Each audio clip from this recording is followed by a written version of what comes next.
until our keynote. We've reached the point of our keynote speaker, and I would like to call up WSI's Executive Director, Architect Francisco Flamenio Jr. to introduce our next speaker.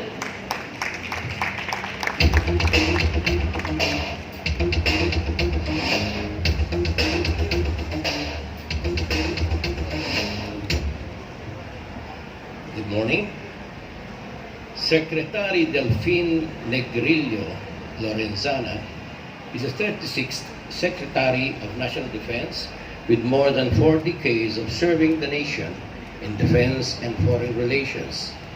Secretary Lorenzana has made significant contributions in both his military and diplomatic careers. As a special presidential representative for Veterans Affairs at the Philippine Embassy in Washington, D.C. from 2004 to 2015, he rallied for the cause of Filipino veterans, implementing the Philippine campaign to obtain veterans benefits for our soldiers who served in the U.S. Army in the Second World War. As Defense and Armed Forces Attaché from 2002 to 2004, he oversaw the monitored military bilateral relations between the Philippines and the U.S. on the Visiting Forces Agreement, military exercises, aid, training, and foreign military sales. Secretary Lorenzana's contributions to the AFP are no small feat. As commander of the Special Operations Command in 2001, then Major General Lorenzana was responsible for equipping, training, and deploying SOCOM forces all over the Philippines. He laid the groundwork for what would now be known as the Citizen Armed Force Geographical Units, or CAFGU. Secretary Lorenzana earned his postgraduate degree of Master of Business Administration, major in Operations Research from the Ateneo Graduate School of Business. He also finished a number of courses and trainings both here and abroad, including strategic studies at the Australia University in Canberra, a seminar for senior international leaders at Harvard University, and crisis management course at the U.S. Department of State. A graduate of the Philippine Military Academy Class 73, Maagap, Secretary Lorenzana's education and training was instrumental in making sound command decisions in the course of his military career.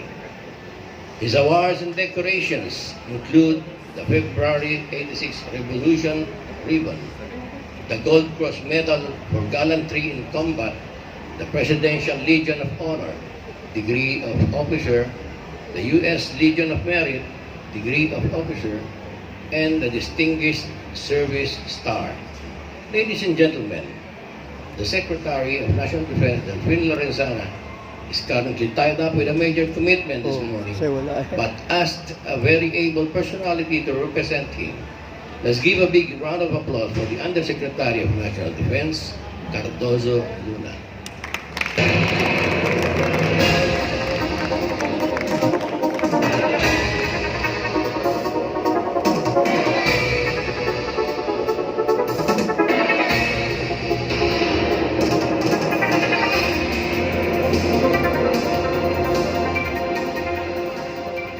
Magandang umaga po sa inyo lahat. Unang-una po ay gusto kong iparating kay Mr. Joseph Ang, ang founding chairman ng Wolbex Services International. Yung taus-puso, sincere thanks of Secretary Lorenzana for your invitation in this very auspicious event and occasion. Let me also greet the distinguished guests and speakers who are ahead of me, led by no less than General Nolasco Bathan, and other distinguished guests who were already mentioned before. Actually, Secretary Lorenzana would like to be here very much because he knows this is very important for all of us. But actually, sana ho, papunta siya he's on his way to France to meet the Minister of Defense of France, Madame Parly, but he was called back by the President for a very important matter that he has to attend to. That's why he's not here. And he sent me as his second in command of the Department of National Defense. So let me read his message to you. Foremost, let me thank the World Bank Services International for inviting me once again to this third World of Safety and Security Exposition, or WOSAS, and World of Consumer Electronics Exposition, or WOCEE. I am very delighted to join you in not only witnessing, but also likewise experiencing firsthand the state-of-the-art products and services that are showcased this year.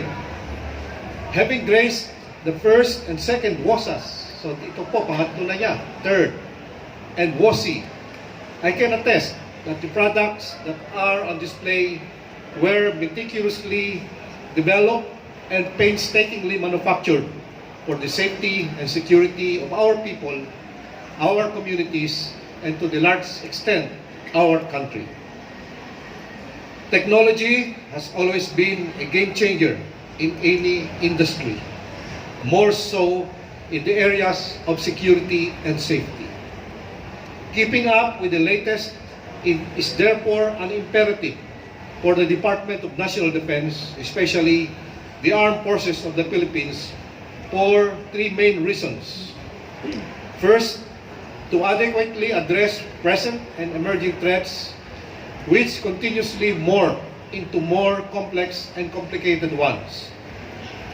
Classic examples of these are cybersecurity threats, including terrorism and spread of violent extremism using online access, which requires smart, advanced, and integrated solutions more than human intelligence. The second reason is for the Armed Forces of the Philippines to fulfill more proactively its non-traditional roles given its expanded mandate towards inclusive peace and national building. Our defenders must harness technology extensively in fulfilling non-traditional tasks such as support to law enforcement operations, infrastructure development, humanitarian assistance and disaster response, environmental protection, among others. And third, the AAP must keep abreast with the latest technology to enhance its capabilities, to be at par with other modern armed forces, and attain its vision of being a strategic player in the Asia-Pacific region. Advancement in technology, more often than not, also necessitates updating of military doctrines or adjustments in defense policies. Consequently, over the recent years, we have embarked on the AFP modernization program to boost the capacity and capability of the armed forces. Meanwhile, the civilian bureaus of the DND also adopted technologically advanced systems to better improve disaster risk reduction management and streamline the delivery of pension, medical care, and other welfare services to veterans, retirees, and their dependents.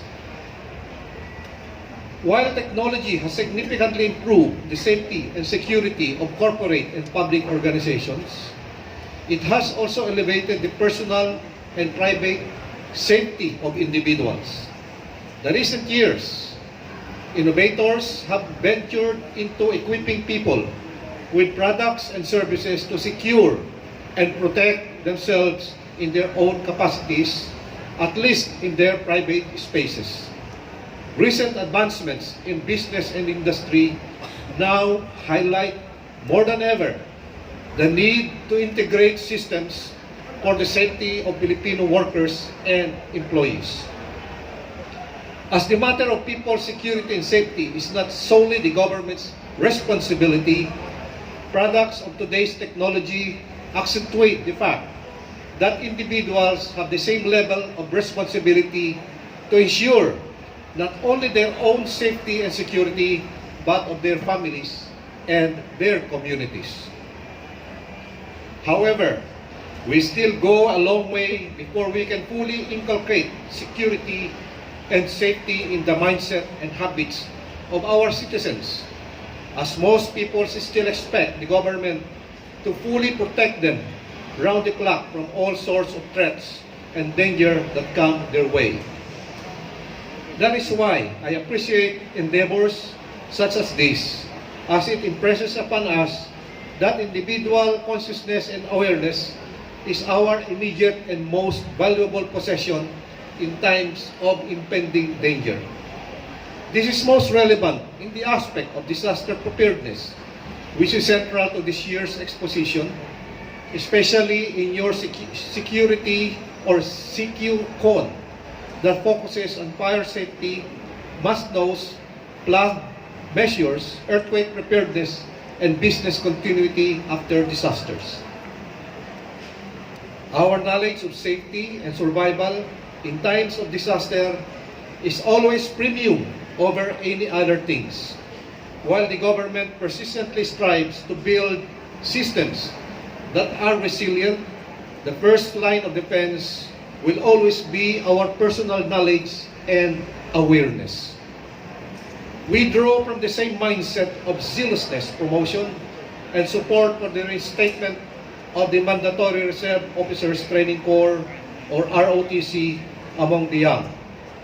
Alongside our aim to fortify the reserve force of our armed forces, it is our fervent belief that ROTC will impress the values of personal safety and self-defense and eventually equip our youth for all kinds of emergencies. As a final note, let me articulate the indispensable role of the private sector in the crucial need of raising safety and security consciousness among Filipinos. Such role is most expected from you in the technology industry with an orientation in public and personal safety. Aside from encouraging us at the defense and security sector, I hope that WorldBEX will also encourage wider participation of all sectors of society, from other government agencies, business industries, and local government units, and even the academic. Make them part of this praiseworthy annual endeavor and eventually transform them as partners and advocates of personal and community safety and security. Let me conclude by my message with this line from William Martin Jeffer, former president of Union Pacific Railroad, a renowned U.S. company that puts the highest premium in passenger safety as core of their business. And he said, "Safety applies with equal force to the individual, to the family, to the employer, to the state, the nation, and to the international affairs. Safety, in its widest sense, concerns the happiness, contentment, and freedom of mankind." And I can quote, end of quote. Congratulations again to WorldBEX and a pleasant morning to all. Maraming salamat po. Ladies and gentlemen, the Honorable Under Secretary Cardoso M. Luna.